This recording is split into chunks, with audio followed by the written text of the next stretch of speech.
ভবানী তারাকে বলছে, আজ সাজাবো না তো কবে সাজাবো, আজ তো তোমার বিয়ে, তুমি আমার ছোট্ট মেয়ে। ভবানী চন্দন দিয়ে তারাকে সাজিয়ে দিলে তার চোখ মুখ জ্বালা করতে থাকে।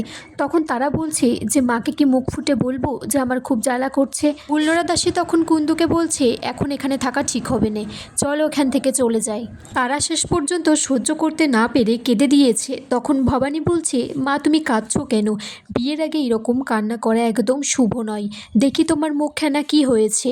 তখন একদল ভণ্ড সাধু বেশে লোক এসে জয় মহাদেবের জয় বলে লাঘব লাহিড়ীর বাড়িতে ঢুকেছে আর বলছে, রাতটুকু আমাদের এখানে বিশ্রাম দিন। সর্বমঙ্গলা তখন বলছে, আজ আমার ছেলের বিয়ে, এই সাধুদেরকে এখান থেকে তাড়িয়ে দেওয়া একদমই শুভ কাজ হবে না। নারায়ণ তখন বলছে, ঠিক আছে আপনারা এখানেই থাকুন। তখন সেই সাধুরা বলছে, এই যে আমাদেরকে ভিতরে ঢুকতে দিলেন, নিজেদের যে কতটা বিপদ ডেকে নিয়ে আসলেন জানেন না আপনারা নিজেরাও। এদিকে ভবানী তারাকে বলছে যে এমন কেউ করে মা, নিজে মুখ বুঝে কেউ সহ্য করে এতটা?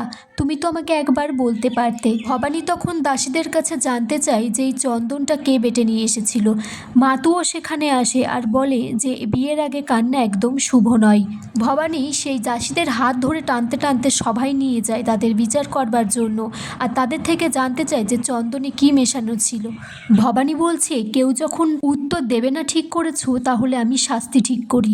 তখন মাতুকে দিয়ে বিছুটি পাতা নিয়ে আসতে বলে। দেবীপ্রসাদের বউ তখন বলছে, ফুল্লরা দিদি, রাজরানী আমাদেরকে ধরে ফেলবে না তো? ফুল্লরা দাসী বলছে, ঠাম্মা বলা গেছিলেন এইরকম অবস্থায় নিজেকে ভেঙে পড়লে চলবে না, শক্ত হও। এদিকে নারায়ণ লাহিড়ী সেই সাধুদেরকে একটা তাঁবুতে আশ্রয় দেয়। তখন দাসী ভবানীর পা ধরে বলছে, এই কাজ আমি করিনি রানীমা, এটা ফুলনোরা দাসী করেছে। ভবানী তখন বলছে, তোমার মুখ থেকেই আমি সত্যিটা শুনতে চেয়েছিলাম। আমি তো আগে থেকেই জানতাম যে কুন্দ আর ফুলনোরা দাসী তারার ঘরে ঢুকেছিল। ইন্দুবাবু তখন ফুলনোরাকে বলছে, তোর মাথা কি নষ্ট হয়ে গেছে? তোর সমস্ত রকম দুষ্কর্মে তুই এই বাচ্চা মেয়েটাকে সাথে নিচ্ছিস। এদিকে সেই ব্রাহ্মণ গোসাই সাজা ভণ্ড লোকগুলো রাঘব লাহিড়ীর তাঁবুতে এসে বলছে, ছুরি দেখিয়ে যে সমস্ত গয়না যা কিছু আছে খুলে দাও, না হলে এখানেই প্রাণে শেষ করে দেব। তখন লাঘব লাহিড়ী একে একে তার সমস্ত গয়না যা কিছু ছিল সেই ভণ্ডদেরকে দিয়ে দেয়। ভবানী তারপর কুন্দবউ আর ফুল্লরা দাসীকে সারা মুখে বিছুটি পাঠা মাখিয়ে দেয়। এদিকে সেই লোকটি তাঁবুতে বলছে, আমি হলাম হরি ডাকাত, সাধু বেশে ঘরে ঢুকেই আমার ডাকাতি করার কাজ। ভবানী বলছে, যা যা বধকর্ম করবে সেইগুলো শাস্তিরূপে তোমাদের উপরই প্রয়োগ করা হবে। আগামী পর্বে দেখা যায় যে ভবানী সেই ডাকাতগুলোকে মারতে এসেছে, তখন ডাকাতগুলো বলছে, আজ পর্যন্ত আমাদের ডেরায় এসে কেউ ফিরে যায়নি প্রাণে।